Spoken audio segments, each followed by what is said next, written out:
Here's what I wish I knew when it comes to me creating my own life.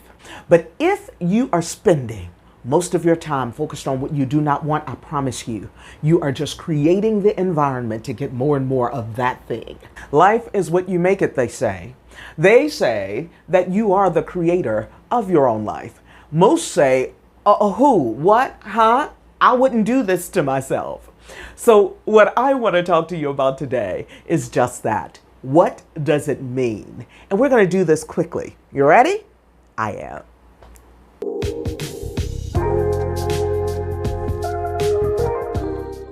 Hi, my name is Zara Green and I'm glad you're here. What I do over here is all things personal development and some spirituality. In fact, today is more spiritual than it is personal development. Let's get into it. You've heard it said that you create your own future, that you are the creator of your own life. Well, how in the heck is that? Well, I wish that I understood what I'm about to tell you much sooner. The reality is that you are more than this flesh and blood for certain. Now, depending on your background and how religious you are or how much esoteric understanding you have, then this is going to hit you differently, okay?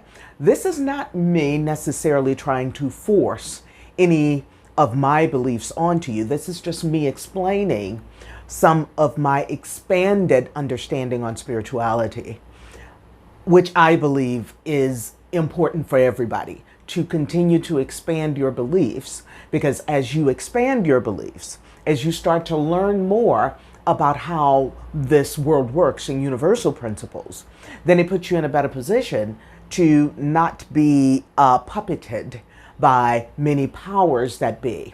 Now, I'm from the US, so a lot of what I talk about is about the United States and its governments and its entities and its institutions that are considered holy grails, the medical professions and pharmaceutical and psychological and all of those things. They had become real cornerstones of our lives. And so in order to understand how you as an individual fit into all of that, rather than just being conditioned and programmed by it, I believe it's very important to be able to break free from a lot of that, because when we talk about the matrix, then all of that stuff has absolutely created who you have become and how you believe about life, and how your life will and shall evolve. Okay, here's an exercise that we can each do independently based on where we are. Think about something that you really do not like about your life right now. In thinking about that thing, how much time do you spend thinking about it? How often is it top of mind for you? And when you think about what you don't like, there are many different methodologies and ways of understanding why you are getting what you're getting. But here's the key, the kicker, is to understand that if you don't change internally what you are getting, what you are thinking, and get more fixed on what you desire than you are on what you get, what you have, and what you've been getting, then that is what is going to determine what you are creating. Because And especially if what you are getting and what you don't like in your life is stuff that has been the same year after year, and for some people decades after decades, and for some people relationship after relationship, and you continue to get the same things, it's because internally you haven't changed. You have to become internally what it is that you desire. Otherwise, you are on autopilot to continue to receive the same things. So the natural attraction and what you are bringing to you is, I said that there are many different methodologies. One of them is reality transurfing. And the way that it is described and the way to understand it, and I encourage you as I start dropping some of these different methodologies, you might want to start digging into some of these yourself.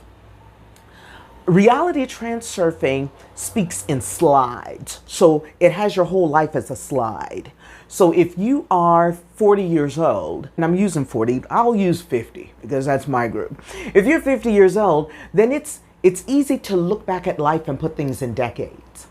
I like to chunk things in 5 years. Interestingly, it seemed my life since early 20s has been in these 5-year chunks where things change massively. So it's easy for me to put things in 5-year chunks. And to see what was the same every 5 years after 5 years and what changed in me that made those things different. I really do feel like I have lived many, many lives because so much shifted within me every 5 years, even though I didn't really understand this, right? So with reality transurfing, I could look at my life in every 5 years and have different slides. And when I talk about slides, then think about my life in those 5-year chunks. Each 5 years is a slide. And what's projecting onto that slide is what I was then desiring for my future. So that became what I really focused on. That is what I started to desire. That is what energetically I became. Listen. We've been told for so long that we are mental, physical, emotional feelings, right? Energetically, all of that is what we become and attract onto ourselves. Now, since then, through Neville Goddard's teachings and the law of assumption, a lot of esoteric training, understanding the Kabbalion and the laws of the universe, there are so many different ways to just expand and understand that you have to become and what it means to become what it is you desire.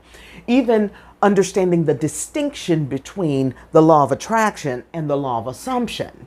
The law of attraction is just believing that you are going to attract what you are, but the law of assumption is really becoming, feeling, and energetically being and becoming that which you desire. Entirely different, and I'm telling you, it absolutely changes how you view your whole world, what you allow yourself to focus on.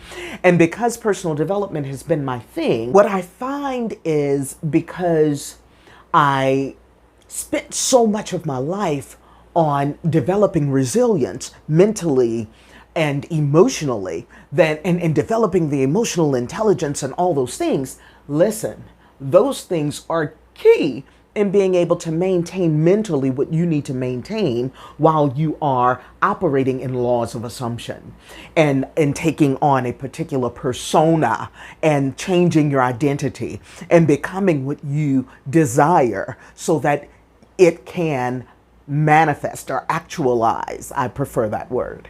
Anyway, I just wanted to come and drop a little something on y'all, because this is really about expanding. I'll give more of this, but if you've never heard any of this before, I think that's enough. That's a good place to start. But if you are spending most of your time focused on what you do not want, I promise you, you are just creating the environment to get more and more of that thing. If you have declared that you are undeserving or unworthy of whatever in whatever way, especially jumping on certain bandwagons of expecting things not to go well for you because of anything at all, and especially anything exterior. See, because none of this determine what's going to happen in my life. I'm just saying. And I'll teach more about that too. All right, y'all. I don't want to have this one be long. I just wanted to come and drop a little something on you because a lot of the topics that I think about coming to share, I haven't really laid the foundation for. So I just decided I'm just going to start dropping some foundation so that as I start to teach things, I can say, and if you want to learn more about that, then you can do that here. I have a list of stuff that I'm like, I mean, how much deeper am I going to have to, how long is this going to have to be? Well, here we go. All right. All right. That's all I have for you now. It's your life. Choose it just as it is. Own it, the good, the bad, and the ugly. Change it. As long as you can breathe and learn, it can get better. From somewhere out here in these Latin American streets. Ciao for now.